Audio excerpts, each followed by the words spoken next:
Chapter number 5 principles of inheritance and variation के अंदर हम इस चैप्टर का पूरा ओवरव्यू लेंगे, इस स्लाइड का समरी।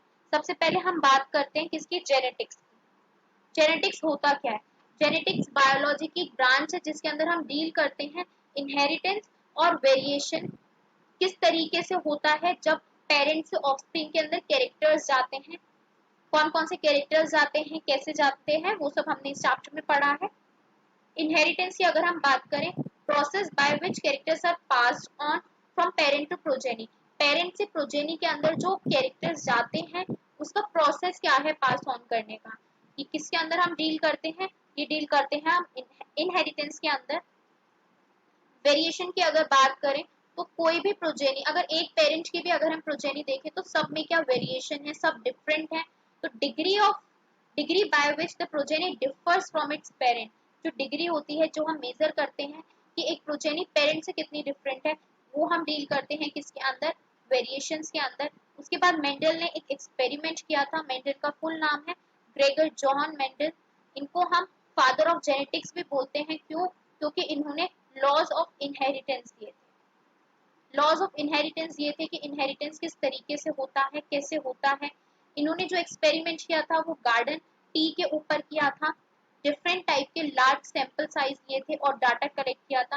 डाटा कलेक्ट करने के बाद इन्होंने कुछ ट्रेड्स बताए थे। नंबर ऑफ ट्रेड्स कितने थे? 7 ट्रेड्स थे। और ये सारे ही ट्रेड्स कैसे थे? कॉन्ट्रास्टिंग ट्रेड्स थे, यानी कि अपोजिट ट्रेड्स थे। फॉर एग्जाम्पल, टॉल के साथ ड्वार्फ लिया गया था। इस तरीके से अगर हम आगे देखें तो आप यहाँ पे ये टेबल देखिए, यहाँ पे इस टेबल में 7 तरीके के ट्रेड्स बताए गए हैं। कौन कौन से ट्रेड्स थे? स्टेम की हाइट ली गई थी। हाइट दो ही तरीके की हो सकती है, या तो टॉल या फिर dwarf. Flower colour violet white, flower position, pod shape, pod colour. दो कैरेक्टर और थे। दो कैरेक्टर कौन से थे? ये सीड शेप और सीड कलर भी इन्होंने काउंट किया था। सीड शेप के अंदर राउंड होगा या फिर रिंकल्ड। बिल्कुल इन्होंने अपोजिट कैरेक्टर्स लिए थे, टॉल, ड्वार्फ, राउंड, रिंकल्ड। उसके अलावा इन्होंने क्या, सेल्फ पॉलिनेशन कराया था पी लाइंस के अंदर, जिससे कि ट्रू ब्रीडिंग निकल के आए। कॉन्ट्रास्टिंग ट्रेड्स के बीच में कराया था। आर्टिफिशियल क्रॉस पॉलिनेशन को ही हम क्या बोलते हैं? हाइब्रिडाइजेशन कहते हैं। इनहेरिटेंस ऑफ वन जीन, ये हमारे चैप्टर का नेक्स्ट टॉपिक था। Inheritance of one gene, inheritance of two gene.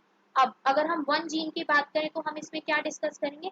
इसमें हम एक ट्रेट लेंगे, एक फीचर लेंगे, और अगर इनहेरिटेंस ऑफ टू जीन होगा तो हम टू कॉन्ट्रास्टिंग पेयर्स को लेकर चलेंगे।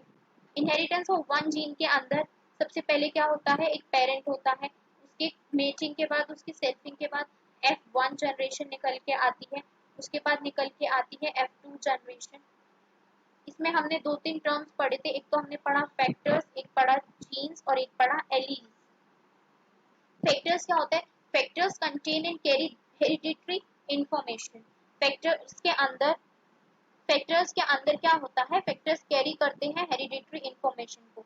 और अगर हम बात करें तो बाद में इन फैक्टर्स का नाम क्या कर दिया गया? जीन्स। तो बेसिकली फैक्टर्स और जीन्स एक ही होता है। एलील की बात करें, एलील थोड़ा सा डिफरेंट होता है फैक्टर से। किस तरीके से डिफरेंट होता है? देखो, जीन्स है, जीन्स के हर तरीके का जीन्स है, लेकिन ऐसे जीन्स जो कॉन्ट्रास्टिंग पेयर के लिए कोड किए जाते हैं उनको हम क्या कहते हैं? एलील। तो हम एक स्टेटमेंट कह सकते हैं कि जो एलील होता है, सारे एलील जीन्स होते हैं, बट सारे जीन्स क्या एलील्स नहीं होते। ये बात हमने की किसकी? जीन्स और एलील्स की। इसके बाद में आता है एक topic, monohybrid cross. Monohybrid cross क्या होता है? Cross that considers only a single character. ऐसी क्रॉस जिसमें हम सिंगल कैरेक्टर को डिस्कस करें।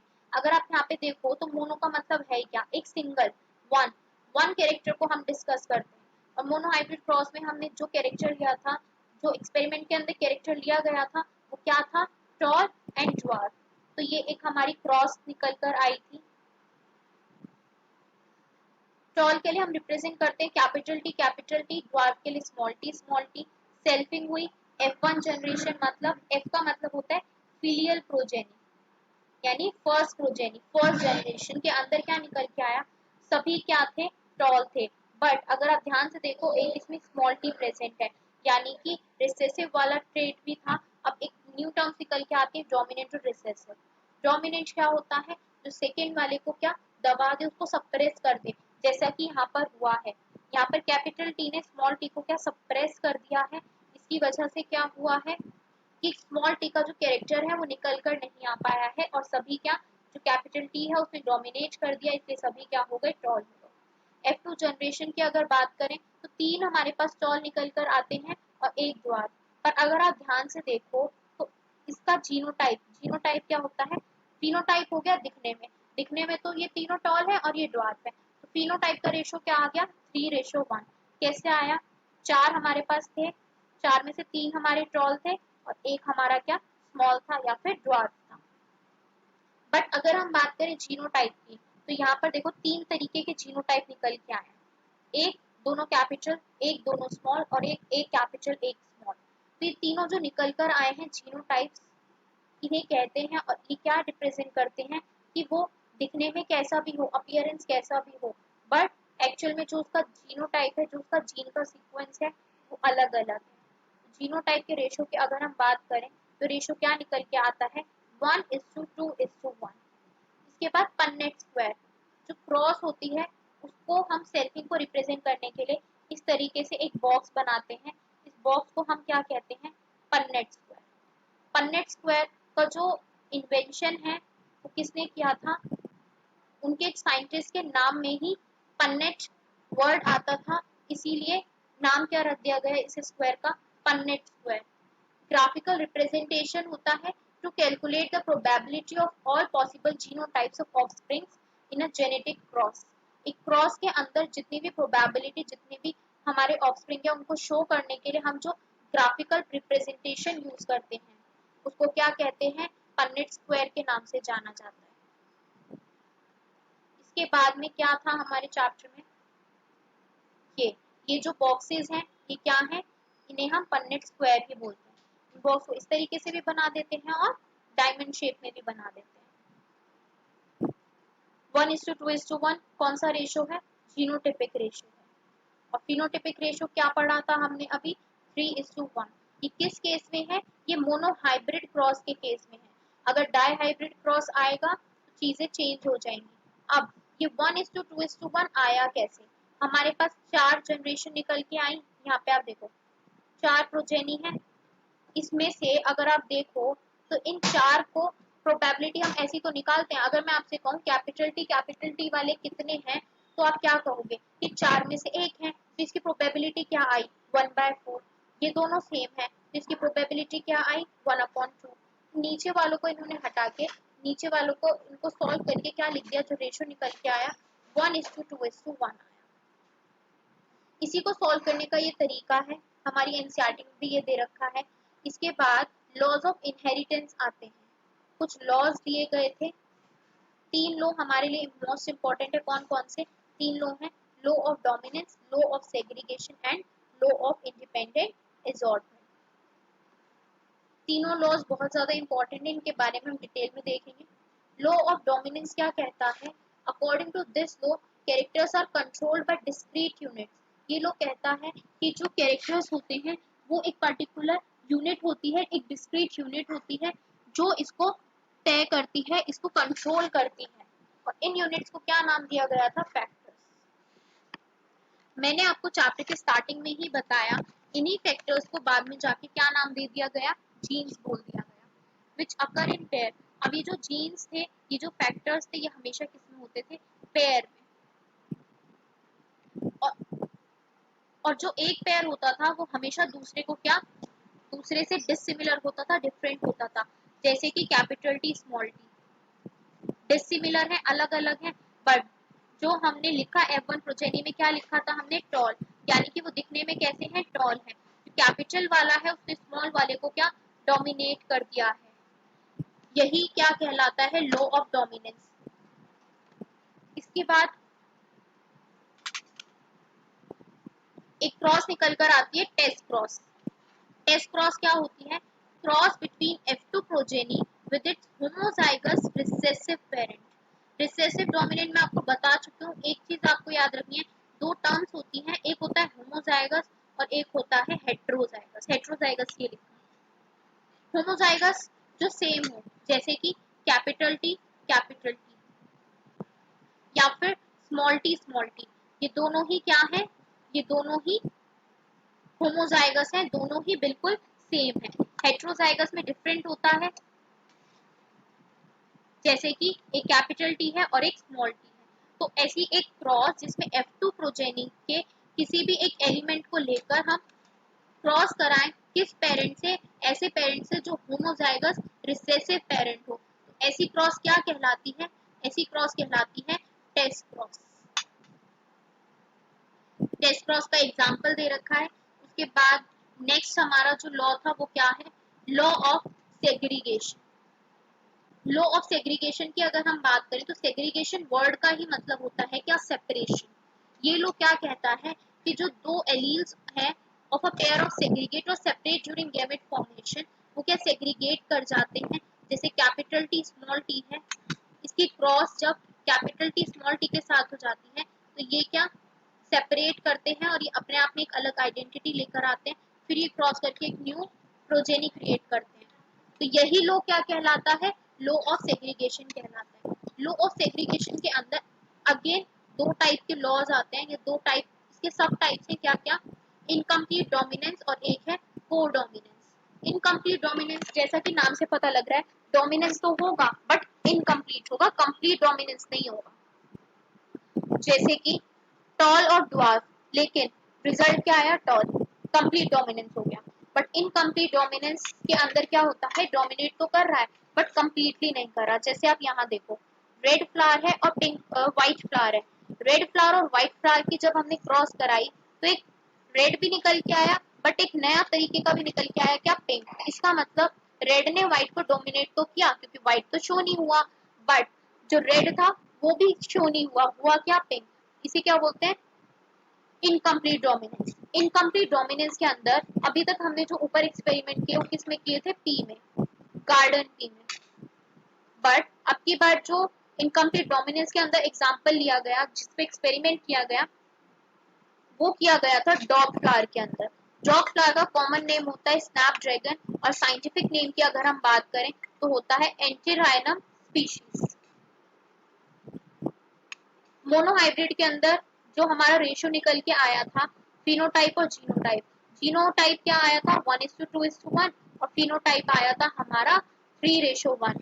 बट अब इनकम्प्लीट डोमिनेंस है तो रेशियो तो डिफरेंट होगा। रेशियो में क्या होता है, जीनोटाइप भी और फिनोटाइप भी दोनों ही रेशियो क्या आते हैं, 1:2:1। जीनोटाइप तो बिल्कुल मोनोहाइब्रिड की तरह ही आया है, बट फिनोटाइप में क्या हुआ है, उसमें क्या था, 3 हमारे टॉल और एक हमारा ड्वार्फ। तो कायदे से इसमें क्या होना चाहिए था, 3 रेड और एक व्हाइट, बट हुआ क्या, एक रेड आया, एक व्हाइट और 2 कौन से आ गए हमारे पास, पिंक। तो ये किसका एग्जांपल हो गया, इनकम्प्लीट डोमिनेंस का। इनकम्प्लीट डोमिनेंस के अंदर ये एक क्रॉस है, बिल्कुल सेम मोनोहाइब्रिड की तरह हुई है, बट रिजल्ट में क्या, 2 पिंक निकल कर आए हैं।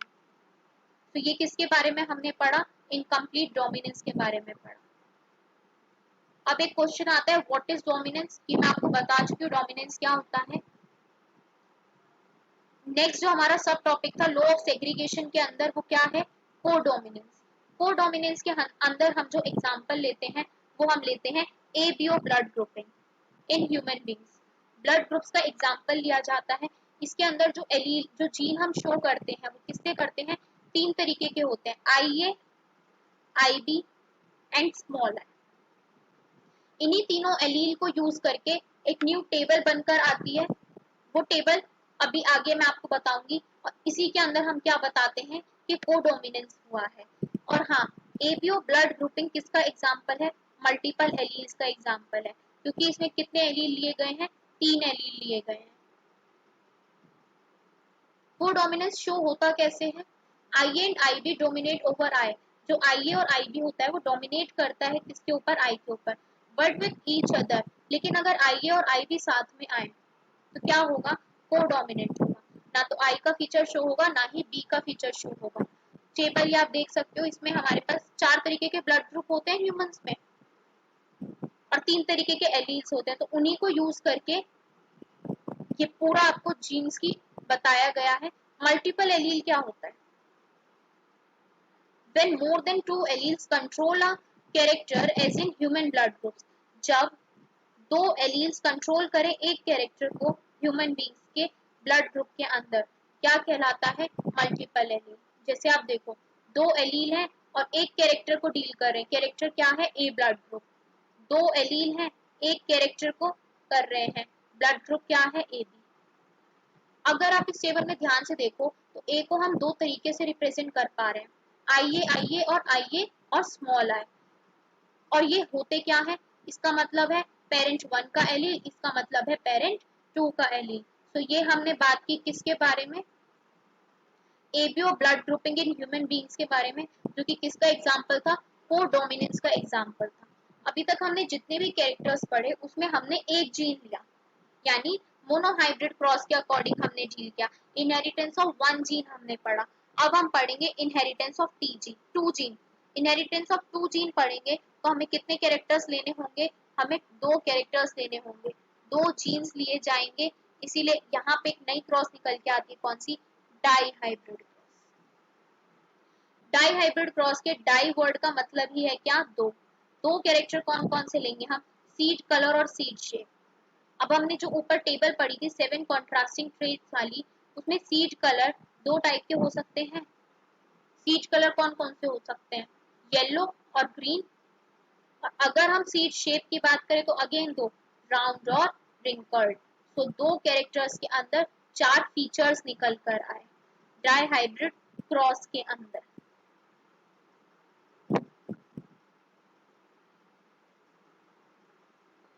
ये रही die hybrid cross.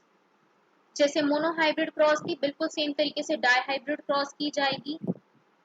Capital R capital Y. यहाँ पे ये चार इसलिए आए क्योंकि दो कैरेक्टर लिए गए हैं। पहले वाला आर रिप्रेजेंट कर रहा है राउंड को, वाई रिप्रेजेंट कर रहा है येलो को। जो हमने यहाँ कैपिटल में शो किया वही हम यहाँ क्या लेते हैं? स्मॉल में लेते हैं। ये रही हमारी टेबल। फिनोटिपिक रेशियो क्या निकल कर आता है डाई हाइब्रिड क्रॉस में? 9:3:3:1। 9 का मतलब क्या होता है? Round yellow. 3 का मतलब राउंड ग्रीन। इसी तरीके से बाद वाले 3 का मतलब क्या होगा?